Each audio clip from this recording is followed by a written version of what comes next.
Je rêve du jour où les installations seront construites puis que je vais pouvoir venir ici en profiter. À la base, ça prend une volonté politique. Ça prend une volonté, ça prend une vision, ça prend des élus qui sont capables de se projeter dans le temps puis de dire qu'on va construire quelque chose pour les générations futures. Bien, initialement, en fait, c'est un projet qui a émané des deux municipalités, de la ville de Donnacona et de la ville de Cap-Santé, là, pour mettre en valeur tout l'espace, le secteur de l'embouchure de la rivière Jacques-Cartier. Et ils ont fait appel à nous aussi pour voir si on voulait intégrer le projet dans notre rôle territorial au niveau du développement du territoire, de voir si on voulait aller joindre à eux. Et au fil du projet, on est devenu comme une partie prenante d'un secteur du projet. Il y a déjà des points forts de chaque côté. Le manoir Allsop a énormément d'histoires à faire découvrir aux gens. La passe migratoire également, du côté de Cap-Santé. Le parc familial des Berges du côté de Donnacona. Le site de l'ancienne usine, justement, du côté de Donnacona. Donc, c'est ces points forts-là qu'on va se servir de points d'ancrage pour les bonifier puis faire en sorte que il y a justement des sentiers, des corridors, des passerelles, des tyroliennes. C'est des points d'observation pour que tout le monde puisse en profiter. Puis pas juste les gens d'ici, mais que les gens de l'extérieur puissent venir découvrir notre coin à nous aussi, là. Ce projet-là, il y a une base environnementale parce qu'on touche quand même à la forêt, au bois, on touche quand même à l'eau, ce qui est une ressource importante. Fait que tout cet aspect-là environnemental, de dire on veut développer quelque chose de durable, ça en a toujours fait partie des préoccupations. Donc, on a un plan d'action pour environ les 10 prochaines années de quelles activités qu'on va faire. Puis ces activités-là, ils viennent vraiment de toutes les consultations qu'on a faites. Donc, ça vient de la vision des citoyens. C'est vraiment eux qui ont pas mal nourri le plan directeur, si on peut dire.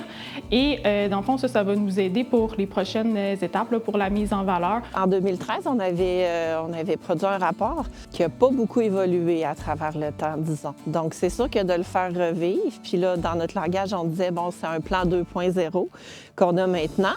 Je pense qu'on a quand même appris de notre première partie de l'expérience en se disant, s'il n'y a personne qui nous guide, qui nous accompagne, puis qui nous dit on va faire 3 rencontres par année, qui va s'occuper de les organiser, de faire des comptes rendus, puis de donner des devoirs aux gens, on risque de se retrouver à la même case dans quelques années.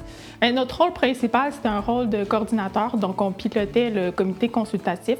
On s'assurait que tout le monde était présent aux rencontres, que tout le monde avait la même information, puis que le projet se déroulait rondement.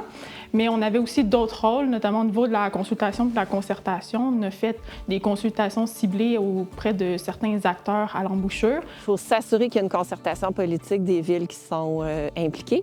Puis après, bien, c'est de se faire accompagner par des bons professionnels.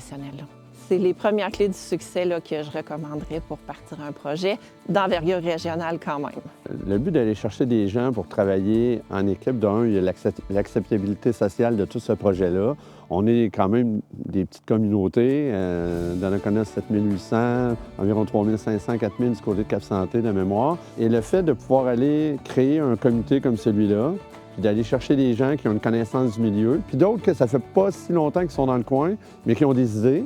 Donc, de jumeler tout ça ensemble, bien, on est arrivé à la fin, puis il y a eu la présentation du projet, puis là, c'était pas...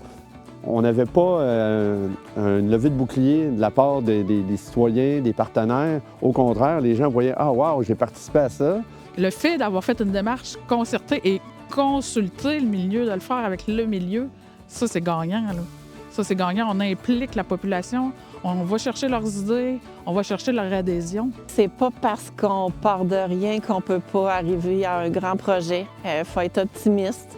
Il faut voir le verre à moitié plein puis être à l'affût des opportunités parce que c'est comme ça qu'on finit par réaliser des projets d'aussi grande envergure.